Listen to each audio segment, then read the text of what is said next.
বিশ্বকর্মা পুজোর আরো কত খাবার চলে এসেছে। এই যে পোলাও, এইখানে একটা খিচুড়ি, আর এই দেখো এখানে মাটন তো আগেই দেখিয়েছি। এইখানে আছে একটা ফুলকপির একটা খুব সুন্দর সবজি, আর এখানে আনারসের চাটনি, ওই কিশমিশ আর কাজু দিয়ে, এইখানে রসগোল্লা, আর এই যে মিষ্টির প্যাকেট দিয়েছে। তো দেখো এত কিছু আমাদের আজকে আইটেম আছে, রাত্রে হয়ে যাবে আর রান্না লাগবে না। সন্ধ্যাবেলা আমি দুই ছেলে নিয়ে বরের সাথে অফিসে গেছিলাম ওদের বিশ্বকর্মা পুজোটা দেখতে। খুব সুন্দর প্যান্ডেল করেছিল কালীঘাটের মন্দিরের আদলে। এই দেখো এই কালীঘাটের মন্দিরের মতো চূড়োটা, আর এইরকম নানা রকম চক দিয়ে আর এই ছোট হাতি দিয়ে খুব সুন্দর ডেকোরেট করেছিল। ওরা যেহেতু ইঞ্জিনিয়ার, এই বিশ্বকর্মাটাই ওদের খুব ভালোভাবে পালন হয়।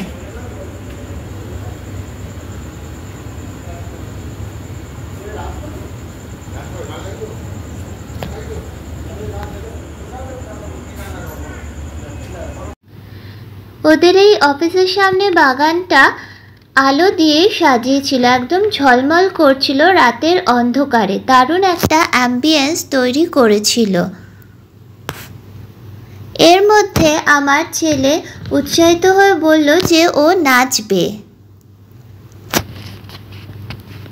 আমার বড় ছেলে বলল, গান চালিয়ে দাও বোনসের, আমি নাচবো। এই পাগলুটার কখন যে কি ইচ্ছা হয় ঠিক নেই। বাচ্চা মানুষ, ও কোনোদিনও নাচ শেখেনি, এমনি নাচছিল, বেশ ভালোই লাগছিল আমার দেখতে। তো এটা কপিরাইটের কারণে গানটা আমি দিতে পারলাম না, তো খুব এনজয় করছিল।